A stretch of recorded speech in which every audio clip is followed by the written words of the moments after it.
तो हेलो दोस्तों, स्वागत है आपका एबी क्लास एंड सॉल्यूशंस में। अगर चैनल पर नए हो तो सब्सक्राइब करो चैनल को, इसी तरह नए नए सॉल्यूशंस वीडियो देखने के लिए।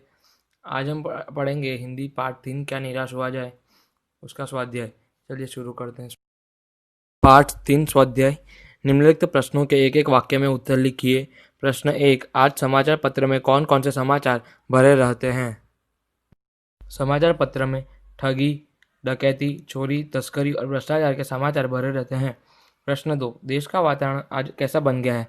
उत्तर, देश का वातावरण आज ऐसा बन गया है कि देश में कोई ईमानदार आदमी ही नहीं रह गया। हर व्यक्ति संदेह की दृष्टि से देखा जा रहा है। जो जितने ही ऊंचे पद पर है उनमें उतने ही अधिक दोष दिखाए जाते हैं। प्रश्न 3, भारतवर्ष ने किसको अधिक महत्व नहीं दिया है?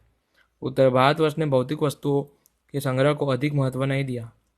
प्रश्न 4, मनुष्य के मन में कौन कौन से विचार हैं? उत्तर, मनुष्य के मन में काम, क्रोध, लाभ, मोह आदि के विचार है। प्रश्न 5, भारतवर्ष किसको धर्म रूप में देखता आ रहा है? उत्तर, भारतवर्ष कानून को धर्म के रूप में देखता आ रहा है। प्रश्न 6, बस कंडक्टर क्या लेकर लौटा था? उत्तर, बस कंडक्टर नई बस और पंडित जी के बच्चों के लिए एक लोटे में पानी और थोड़ा दूध लेकर लौटा था। निम्नलिखित प्रश्नों के दो दो वाक्यों में उत्तर दीजिए। प्रश्न 1, लोगों में महान मूल्यों के बारे में आस्था क्यों हिल गई है? उत्तर, आजकल ईमानदारी और परिश्रम करके जीविका कमाने वाले श्रमजीवी पीस रही है और झूठ तथा फरेब का रोजगार करने वाले फूल फूल रहे हैं। इसलिए लोगों में महान मूल्यों के बारे में आशय हिल गया है। प्रश्न 2, लेखक क्या देखकर हताश हो जाना उचित नहीं मानते? उत्तर, लेखक आजकल ईमानदारी और परिश्रम के बदले झूठ और फरेब का बाजार गर्म है। ऊपरी दिखाई देने वाले इस मनुष्य निर्मित स्थिति से हताश हो जाना उचित नहीं है। तो दोस्तों, यहाँ तक आपने वीडियो देख ही लिया है तो वीडियो को लाइक कर दीजिएगा, शेयर कीजिएगा और चैनल को सब्सक्राइब कीजिएगा। अब बढ़ते हैं हम प्रश्न नंबर 3 के साथ। प्रश्न 3, देश के दरिद्र जनों की हीन अवस्था दूर करने के लिए क्या किया गया है? उत्तर, देश के दरिद्र जनों की हीन अवस्था दूर करने के लिए शासन ने अनेक कायदे कानून बनाए हैं। इसकी यह लक्ष्य है कि कृषि, वाणिज्य, शिक्षा और स्वास्थ्य के क्षेत्रों में लोगों की स्थिति को अधिक उन्नत और सुचारू बनाया जाए।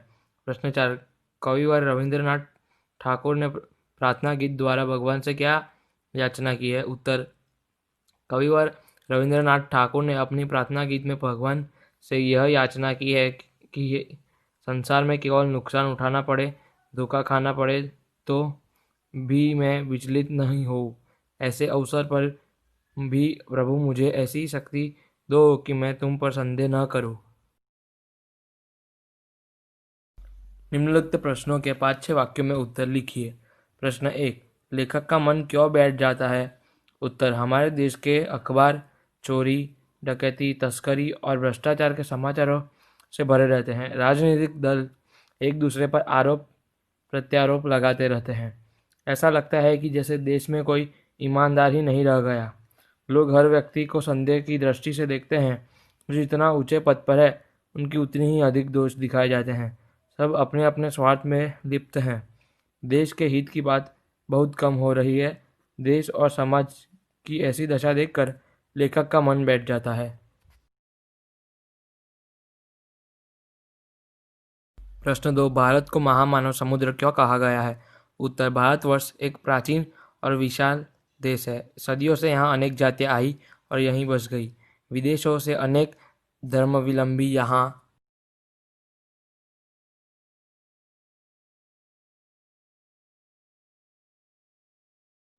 आए और यहीं के होकर रह गए। इस प्रकार भारतवर्ष और द्रविड़, हिंदू और मुसलमान, यूरोपीय और भारत आदर्शों की मिलन भूमि है। भारतीय सभ्यता में विदेश से आए सभ्यताओं का भी प्रभाव है। यहीं की संस्कृति में विदेशी तरह तरह के लोग आए और समा गए।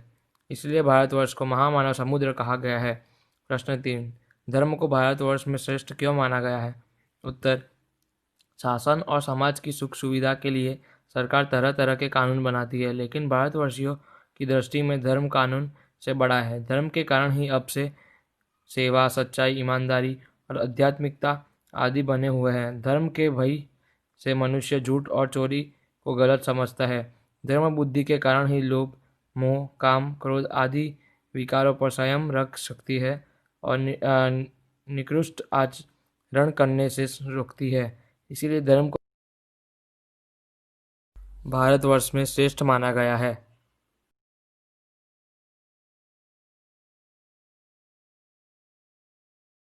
प्रश्न 4, कंडक्टर ने अपनी ईमानदारी कैसे बताई?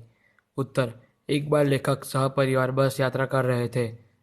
गंतव्य स्थान से लगभग 5 मील पहले एक सुनसान स्थान पर बस खराब हो गई। कंडक्टर समझ गया कि यह बस अब आगे नहीं जा सकती। वह एक साइकिल लेकर चला गया। उसी समय रात के 10 बजे थे। यात्री बस ड्राइवर पर अपना क्रोध उतारने लगे।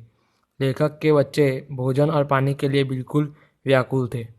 यात्री ड्राइवर को मारने के लिए तैयार हो गए, लेकिन ठीक उसी समय बस कंडक्टर एक खाली बस लेकर आया। यात्री उसमें सवार हो गए। बस कंडक्टर लेखक के बच्चों के लिए पानी और दूध भी लाया। इस तरह बस कंडक्टर ने अपनी ईमानदारी बताई। मुहावरा का अर्थ देकर वाक्य में प्रयोग कीजिए। 1, मन बैठ जाना। अर्थ, उदास होना, मन मरना। वाक्य प्रयोग, तेज बारिश की वजह से मेरा मन बैठ गया। 2, पर्दाफाश करना, भेद खोलना। वाक्य प्रयोग, महेश ने अपनी चोरी का पर्दाफाश किया।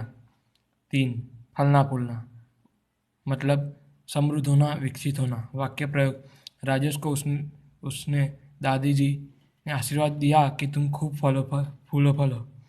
4, हवाइया उड़ना, मतलब भयभीत होना। वाक्य प्रयोग, परीक्षा में कम अंक आने से विहान की हवाइया उड़ गई।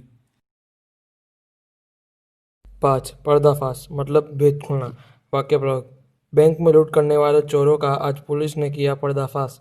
6, ढाढ़स बांधना, मतलब दिलासा देना किसी को। वाक्य प्रयोग, परीक्षा में नापास होने से राज ने पिंकू को ढाढ़स बांधा। 7, कातर ढंग से देखना, भयभीत होकर देखना। वाक्य प्रयोग, शिक्षिका ने जब छात्र को ऊंची आवाज में बुलाया तो छात्र कातर ढंग से शिक्षिका को देखते हुए खड़ा हो गया।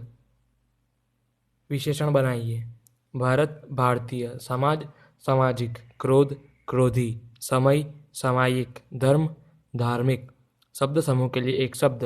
धर्म से डरने वाला, धर्म अभीरू। मिलन की भूमि, मिलन भूमि। सुख देने वाला, सुखद। भाववाचक बनाइए। डाकू, डकैती। आदमी, आदमीय।